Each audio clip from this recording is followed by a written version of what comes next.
Bonjour à tous et bienvenue. Manchester United, vous en conviendrez, est l'un des plus grands clubs de football de l'histoire. Même ses détracteurs ne peuvent que s'incliner devant ses grands joueurs, entraîneurs et devant ce que beaucoup appellent l'institution, qui est souvent un terme quand même galvaudé dans le milieu du football. Et sur ces 20 dernières années, ce club qui a toujours été précurseur l'a encore été. Mais cette fois-ci pour de mauvaises raisons.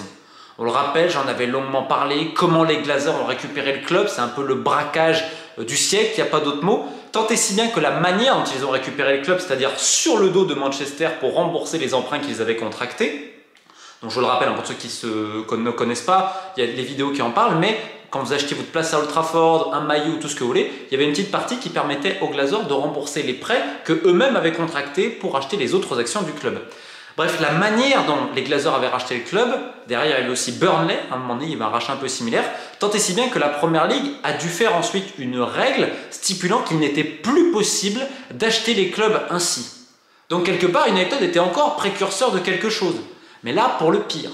Et le problème c'est que les Glazers ont complètement endetté United, qui est l'un des clubs les plus endettés de Première Ligue avec Tottenham, mais Tottenham ça s'explique par le nouveau stade, et chaque année il y a des intérêts énormes à rembourser. Et en fait, pourquoi United est encore précurseur? United est précurseur de tout ce qui ne va pas aujourd'hui dans le business footballistique. C'est-à-dire que oui, on va me parler des revenus, de la marque, du travail commercial. Oui, peut-être ce qui se fait de mieux au monde parce qu'ils arrivent à garder un énorme revenu de merchandising et tout ce que vous voulez, alors qu'il n'y a pas vraiment de résultats sportifs. Et c'est une prouesse incroyable. Sauf qu'en fait, au bout d'un moment, et c'est pour ça que je titre un club en danger, au bout d'un moment, à force d'oublier que dans le club de football, il y a football, à un moment donné, tu te mets en danger, financièrement notamment. C'est-à-dire que ce mastodonte, ce mammouth qu'est Manchester United, qui affiche encore très souvent les plus grands chiffres d'affaires, enfin, je veux dire, qui a été avec des deals incroyables, avec Chevrolet, Adidas, ce que vous voulez, qui a été, encore une fois, je le répète, précurseur dans la commercialisation, la mondialisation, bref, dans toutes ces choses-là du business du football, a tellement oublié que dans un club de football, il faut gagner des titres, parce que ces titres-là, c'est ce qui te permet d'asseoir ta popularité au niveau local, national et continental comme United, mais surtout qui te permet de mieux négocier avec tes sponsors. Tant et si bien que Adidas, par exemple, s'il n'y a pas de qualification en Ligue des Champions, c'est 10 millions en moins. Et que tous les contrats mirifiques que tu as signés en t'appuyant sur l'assise de United, son histoire, mais surtout sur les titres, si United est aussi connu, aussi prestigieux, les Busby, les Charlton, ce que vous voulez, mais dans l'ère moderne, c'est par Ferguson et l'équipe de Ferguson, les équipes même on peut dire de Ferguson. C'est pour ça, c'est parce que ça a gagné des titres, des Ligues des Champions, Première Ligue, tout ce que vous voulez, et que ça a fait rêver. Alors oui, vous avez des Ronaldo, des Beckham, ce que vous voulez, mais ça gagnait, ça jouait bien, il y avait un enthousiasme. Là, il n'y a même plus de qualif en Ligue des Champions. On le rappelle, pendant des années pour les Glazers, l'objectif c'était pas de gagner les titres, d'aller en Ligue des Champions pour récupérer les droits TV, être bien financièrement, on dépense pas trop, et on récupère les dividendes. Le problème aujourd'hui, c'est que oui, il y a une participation il y a 2 ans, je crois, si je dis pas de bêtises. Mais sinon, ça Al-Massora ne voit-tu rien venir. Et donc, ce manque à gagner se traduit dans le bilan financier, et également à l'heure de renégocier les contrats, où maintenant on a même des clauses. Sans qualif en Ligue des Champions, c'est moins. Aujourd'hui, United, ça fait moins rêver. Ça n'est plus du tout comme il y a 15 ans. Et donc, on va attaquer le véritable business model qui a été implanté par les Glazers depuis le rachat. Donc, c'est ce que je dis. United est précurseur dans l'histoire, mais également pour ce qui ne va pas. La manière dont le club a été acheté et la manière dont le club a été tourné. C'est-à-dire une politique qui faisait presque abstraction de l'essence du football, qui est de gagner un match et un titre. À United, avec les Glazers, on se contentait, allez, on dépensait pas trop un petit peu, et si on est en Ligue des Champions, on est bien, comme ça on touche nos dividendes. Problème, depuis 5 ans, et quand même la dégringolade progressive du club. Ça fait 5 ans de suite qu'on perd de l'argent. Là, c'est encore 130 millions de perdus. Alors, il y a eu le rachat, John Ratcliffe qui arrive en minoritaire et qui va contrôler les opérations footballistiques à travers son groupe Ineos. Ineos, ils n'ont pas les reins du Qatar ou d'Abramovich financièrement. Ils pèsent plusieurs milliards d'accords, sauf que la somme United est déjà colossale pour le rachat, plus que colossale, ce qui fait qu'il n'y aura pas les moyens. Et tout de suite, on a vu quoi? Alors, ça ne dit pas son nom, mais il y en a qui parleront de plan social, United dira que non. En tout cas, on a vu qu'on va cutter chez les employés, 250 emplois un petit peu en moins, et on va faire plein d'économies. Comme disait quelqu'un du milieu du foot que je connais très bien, ils sont là à économiser sur le sandwich des stewards, quoi. Donc en fait, on donne quand même un signal qui est très mauvais. Il y a une ambiance qui est devenue exécrable avec le petit personnel qui se sent, il est vrai, pas toujours apprécié. Il y a un vrai décalage. Mais quelque part, tu te dis, ok, on veut réduire les coûts, 10 millions par an. sachant que le club avait déjà un peu réduit ses coûts, notamment en termes de masse salariale, parce qu'en 2022, on explose les plafonds, je crois que c'est 380 millions de pounds, enfin c'est incroyable. Ils ont quand même un petit peu réduit, et Ineos arrive et hérite de cette situation qui, honnêtement, le club est dans le mur. Parce que sans des investissements massifs qui ont été réalisés ces dernières années déjà, et on s'est planté, mais complètement sur ces investissements, les Anthony à 95 millions, enfin, vous connaissez mieux que moi tous ces transferts complètement surréalistes, hors de prix de United, qui en plus n'étaient incapables de vendre un joueur. Ce qui fait que financièrement, tu es en train de t'effondrer. Le propriétaire, il n'a pas les reins des autres. Hein. Attention, il a de l'argent, on va pas le plaindre, mais c'est-à-dire que là, si tu n'as pas une nouvelle campagne d'investissement, on va dire, ok, pour retrouver la Ligue des Champions, tu vas faire comment financièrement? Parce que ça va te coûter de l'argent. Et là, tu as le fair play financier qui commence un petit peu à te regarder de plus près. Donc tu dois composer avec l'effectif que tu as. Alors oui, on va peut-être encore changer de coach. C'est vrai que Ten Hag, le problème, c'est qu'on l'a laissé faire les transferts. Quand tu vois Hojland et tous les intermédiaires qu'il y a, on l'avait déjà expliqué cet été pour Euro, hein, ça mange bien à United. Hein. Okay. Sauf qu'Ineos arrive, il faut leur laisser du temps, je suis d'accord. Donc il ramène du monde, il ramène Omar Berreda qui était à Manchester City, Jean-Claude Blanc, Dan Ashworth qui était à Newcastle et avant qui était à Brighton, qui a fait du bon boulot.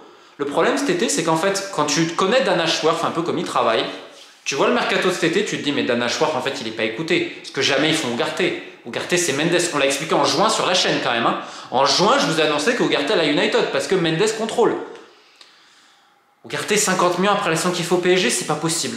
Alors oui, tu rends service à un agent, déjà Euro tu le payes 2 fois le prix, ou tu as Rio Ferdinand qui se mêle du transfert alors qu'il faut aussi un petit peu intermédiaire quand même dans le milieu, il ne fait pas que des podcasts. Okay. Donc en fait tu as plein de gens au milieu du club. Et même là Ineos, c'est pas encore assez clair qui fait quoi parce que l'entraîneur veut et tout, ok. Donc il leur faut du temps. Mais c'est pour ça que je dis qu'il y a danger, parce qu'en fait, tu as tellement creusé que là financièrement, tu commences à être prêt à la gorge, tu perds beaucoup d'argent. Alors il y a quand même des bons points. Ineos va encore réduire la masse salariale du club qui s'est délesté de gros salaires cet été. Et ils veulent encore se délester de certains salaires. Ça n'empêche pas que les transferts cet été, c'est n'importe quoi. C'est beaucoup trop cher. Enfin bon.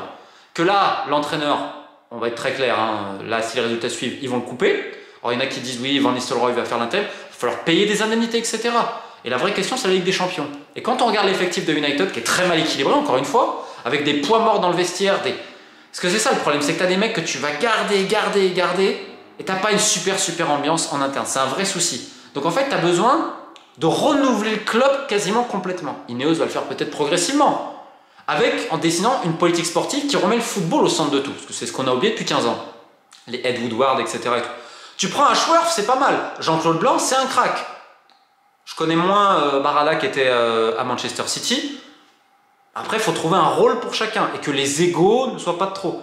Mais le problème, c'est qu'on avait le coach qui décide des transferts, donc il faut remettre un organigramme clair, une hiérarchie. Ok, c'est pas encore été fait, on dit pourquoi pas. Tu perds du temps avec Ten Hag parce que tout le monde sait que de toute façon, à l'intérieur, c'est très compliqué aujourd'hui. Donc tu te dis, ok, encore une fois, on va me dire Ten Hag. Alors sur les transferts, en effet, Anthony 95 millions, il justifiait ça en disant oui, mais il n'y a que ce profil-là. Ils le font le 30 août, oui, c'est plus cher, l'Ajax le savait. Non, 95, c'est pas possible. Hojland 80, ce n'est pas possible. Réellement, ce n'est pas possible. Là, il faut arrêter de prendre les gens pour des imbéciles. C'est comme Euro, 60 plus bonus alors qu'il lui reste un an de contrat, c'est le double du marché. Pigeon, ou des gens qui mangent. Donc tu peux changer l'entraîneur, ça ne changera pas le problème de fond qui est la structure et la politique globale. Pourquoi j'explique ça et pourquoi je dis en danger? C'est que là, financièrement, ils ne peuvent pas continuer à mettre les sommes qu'ils ont mis depuis 3 ans, donc des dizaines de millions par joueur. Donc il va falloir faire avec l'effectif que tu as. Et tu as des bons joueurs, attention. Maintenant, est-ce qu'il y a une complémentarité? Ça reste à voir. Mais tu as quand même des mecs. Alors au milieu, c'était peut-être un peu plus compliqué. Et tu as vendu aussi des forces vives, des McTominay et autres. Mais pour le coup, tu as récupéré un peu d'argent. United en avait besoin. Il faut encore que tu te délaisses de certains poids morts, comme je le dis dans le vestiaire, mais il va falloir faire avec cet effectif-là. Quelques petites recrues, ok. Donc, ok, tu vas ramener un entraîneur. Et là, j'arrive sur le vrai point. Vous avez vu la concurrence en première ligue? Aujourd'hui, l'effectif de United, réellement, combien d'effectifs sont meilleurs en qualité et en quantité? À tous les postes en termes de complémentarité. Je rappelle qu'il n'y a que 4 places en Ligue des Champions. Liverpool, City, Arsenal, déjà ça fait 3. Newcastle, Tottenham, Aston Villa, Chelsea, Brighton, ça peut être pas mal. Aujourd'hui, c'est quoi le niveau d'United? Alors attention, peut-être vous allez me dire, je suis mon entraîneur, ça t'enlève pas le problème global des poids morts. Et que tu peux pas faire une énorme campagne d'investissement parce que tu l'as fait ces dernières années et tu t'es foiré. Alors c'est vrai, Ineos récupère cette situation. Ineos qui a été catastrophique à Nice et à Lausanne, on le rappelle, et qui a quasiment abandonné le club de Nice, qui est d'ailleurs en vente. C'est quand même assez triste. Donc c'est pour ça que je dis attention au danger, parce que s'il n'y a pas une meilleure deuxième partie de saison, enfin on commence peut-être un peu la saison, mais là rapidement ça ne s'améliore pas, financièrement tu fais comment l'année prochaine? C'est la vraie question. Est-ce que Ratcliffe va remettre? Est-ce que tu vas être sanctionné par le fair play financier? Parce que, et je le répète, Ineos est une situation très compliquée, en connaissance de cause, tout ce que vous voulez. Mais on a tellement creusé avec les Glazers. On a tellement creusé. L'absence de politique sportive et ce que je vous ai expliqué, que là j'ai très peur pour le club. Parce que tu ne pourras pas investir comme tu le voulais. Tu commences financièrement à serrer. Je veux dire, quand on arrive à faire des économies de bout de chandelle dans le petit personnel, c'est que ça part. On parle de United. Hein. Que là, Adidas, tu fais pas Ligue des Champions, ce qui est probable malheureusement, 10 millions en moins, tu vas les sentir. Tu n'es pas qualifié en Ligue des Champions, les droits TV, c'est énorme. Tu as perdu 133 millions cette année, tu ne peux pas te permettre de continuer à perdre ça. Donc, il y a urgence pour United, pas de se précipiter, de faire les choses bien. Peut-être que cette année, ok, transition, mais d'avoir un projet cohérent pour l'année prochaine. Parce que cette année, quand tu vois l'effectif, il y a des bons joueurs, je suis d'accord, mais il y a un manque de complémentarité qui est évident. Peut-être que ça peut cliquer, etc. Regardez Aston Villa, avec Steven Gerrard, c'était une cata, Emery il est arrivé, on a vu ce qui a déroulé. Mais c'est notamment remettre une cohérence. Les gens qui ont été choisis, ils peuvent le faire. Mais sauf que tant que tu n'auras pas mis un organigramme clair, que tu n'as pas vu cet été, très clairement, et te laisser les pleins pouvoirs, entre guillemets, à quelqu'un pour son domaine, l'autre, etc. Bien. Sinon, grand danger. Et ça me fait de la peine parce que quand on avait averti sur le Barça il y a des années, attention, le Barça est une situation beaucoup plus inextricable. United peut le devenir pour une raison toute simple. C'est que chaque année, il y a les intérêts à rembourser. Là, c'était encore 32 millions il n'y a pas longtemps, de pounds, donc quasiment 40 millions d'euros. Attention, parce que tu es en train de te couper de certains de tes revenus. Tes revenus commerciaux, ils sont encore très bons, mais ils dureront pas de vitam aeternam si tu continues à être dans le ventre mou et à décevoir autant de gens. Mais c'est aussi ça qui fait la beauté et la grandeur de ce club, c'est que malgré ces années de vache maigre, United reste United pour les gens quasiment à travers le monde. Et c'est ce qui différencie un bon club d'un club mythique et historique. Donc bonne chance évidemment aux Red Devils, mais je le répète, il va falloir être très vigilant parce que s'il n'y a pas une situation qui est redressée complètement avec un projet cohérent, tu peux très mal finir. J'ai vu des clubs comme Leeds il y a 20 ans et tout. Je ne suis pas là pour alarmer, mais attention les prochaines années. Attention. Donc voilà, plus que jamais, keep the faith.